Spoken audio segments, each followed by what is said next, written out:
Okay, here we go. What's going on, everybody? Welcome. Going to be talking about some NFTs today. This is one of my more introduction videos. I just want to go a little light. I see a lot of new people coming into the NFT space. We're on OpenSea right now, which is the secondary market, primary secondary market. You have Looks Rare just came in. It's a little competition right now, and of course we have the Coinbase marketplace coming in, which is going to give competition OpenSea as well. But primarily for your Ethereum purchases, you're going to be on OpenSea. It's the most noteworthy platform for doing secondary sales. So I want to talk about what's going on right now with this. All right, let's put it like this. There's an inrush of a lot of new comers into the NFT space, and what's going on is you're seeing a lot of influencers that are just basically making it seem like if you get into NFTs, you have an opportunity to just make a fortune, just a shit ton of money. And I feel like that kind of propaganda just messes a lot of people up. You know, I'm in a lot of Discords, I'm on Twitter, and there are so many people that really feel like they're going to come in, have about 0.1 to 0.5 Ethereum, very limited funds. You have a lot of young people, inexperienced people, and they're just looking for the next pump and dump. And they're saying, yo, what's going to pump today? What can I put 0.1 Ethereum into and make 0.3, 0.4, 0.5 Ethereum? For one, no one is ever going to be certain that an NFT is going to pump. How could you ever speculate? How could you ever do anything more than speculate? Everything is speculation. You cannot 100% guarantee that any NFT is going to go up in value. There are factors that may help you to understand how it can go up. And of course, if you get more of a proven NFT, such as a Bluechip, something that's been around a little longer, you might be able to factor in just certain aspects and certain utilities coming out that may help boost the project. But overall, you cannot go in the Discord and ask people, oh, when Moon, if I buy this, will I generate this amount of money for sure? Can't do that. And I feel like the message is very foggy because you got a lot of people that think that. Like, it's truly so many people that believe this. It's mind-boggling. And you have people that if they're in a project, they don't want to stick around if it doesn't moon overnight. It's really annoying when you're in a quality project that's trying to build and you have people that are asking such questions. And me personally, I'm pretty good at dispelling and identifying somebody to see if they're a newcomer into the NFT space and how experienced they are. For one thing I absolutely hate that every time someone mentions in any Discord I am in, I kind of trash them, but in a very polite manner, a passive-aggressive manner. When they say, what happened here? When they say, let's sweep the floor, devs sweep the floor. Why would the devs ever sweep the floor?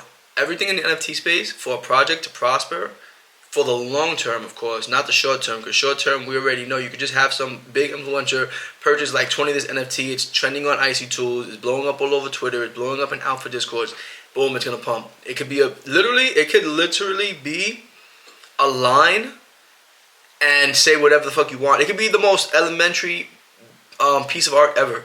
But because it has a hype around it, it would do its thing. You know, I mean, obviously, it's not something that is just in the NFT world. It's something that transcends to other worlds. The fashion world, you know, it's all about hype. I mean, how many times have you seen clothing that sells for a lot? And you're like, whoa, why is this selling for this much? And it's just hype. It's just hype. Pretty much. The cotton thread count, the material used to go into it, where it's manufactured, would be the same as many other brands that equate to a lot less monetary value for that. So, you know, but whatever, you know, it's all psychological thing with all this marketing. And with the NFT community, the NFT space actually, you're seeing this go down so much. So you're seeing a lot of scams, you're seeing a lot of cash grabs, you're seeing a lot of copycats and stuff like that. But you're also seeing excellent communities that are building, being very thorough, being very helpful, where the devs and the founders are being very helpful with their members. So, you know, you kind of have to be able to understand you're going to have these fast-moving money grab projects that you just get in and get out. You're going to have these projects that are building long-term and they're strongholds, and hopefully you can get in early enough so when the project does go up in value and does moon, you know, that you got in at a good price. You minimized your risk, which is great. I want to look at a couple of things on OpenSea. Pretty much the first thing I do every day, I'll go and I'll check out the volume for the last 24 hours, just kind of check if the narrative has changed, Usually, with what we're seeing with the NFT market, things move in narratives, and when a big narrative, big meta takes over, you're going to see projects that include that narrative doing the best. Of course, the premier project of that narrative is always going to do the best, as we saw with the case of Doodles. You know, Doodles kind of had that real cute, simple art, and they mooned. You know, they were easy access up until a little while ago actually. Now they're like at 10 Ethereum, 11 Ethereum, could go up to 12 Ethereum. They could pretty much go up to what they want because they're like at the head of that class. You know what I'm saying?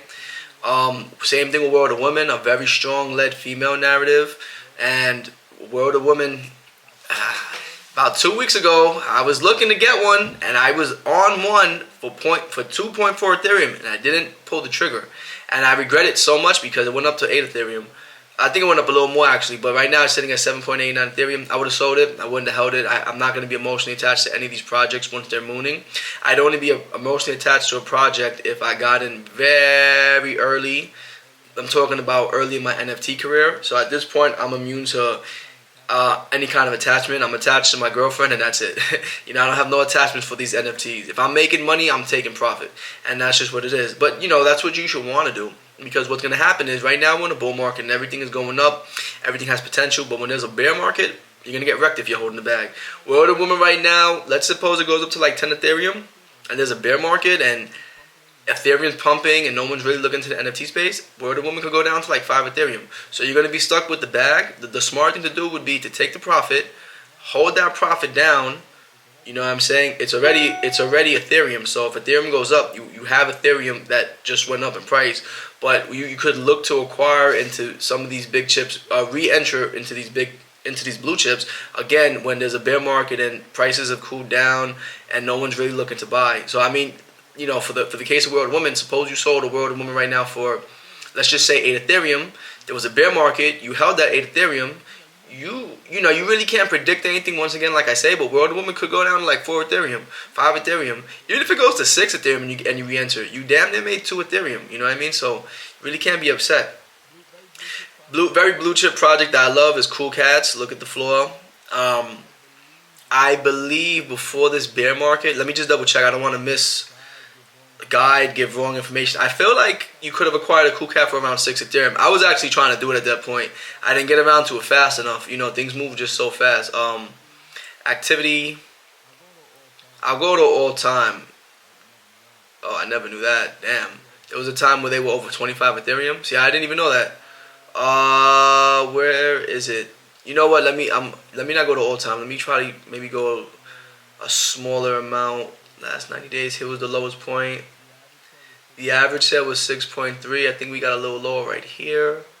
No, okay, yeah. So you could have got in recently, a month ago, 12/16, 6.3 Ethereum. Right now, you're sitting at 11.5 Ethereum. It could go up, you know, or go down, or whatever. But I'm saying you're up for Ethereum, so that's the time that you would look to sell. And of course, when you go for these.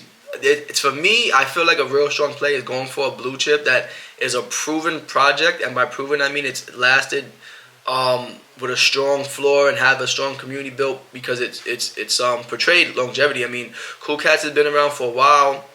The floor is held. The community is immensely strong. And go back to activity. You've seen it climb up to 25 Ethereum, like I just showed you when you go to all time. So, like, this is a project right here that if you can get in a bear market at a low price, this is a sustainable project. This is a project you should feel comfortable getting into. And if you get in when it's cooled off, you know when another bull market comes, you're going to make some profit. Right now, I would never get in at this point. You don't want to get in at the height of bull market. You don't want to get in when the price is pumped because you already missed out on the gain. You're basically taking over someone else that's a bag holder right now. You're getting into their position. They profited, they got out, and now you got in. You want to get these projects before they've done it. And, you know, it's not always easy to tell, but like I said, what I like to do, if you get into a strong blue chip that has already mooned, cooled down, and you see that the team is constantly building and the team is still and the community is still strong, that's probably a good opportunity and a good indication to know that the project is going to go up again.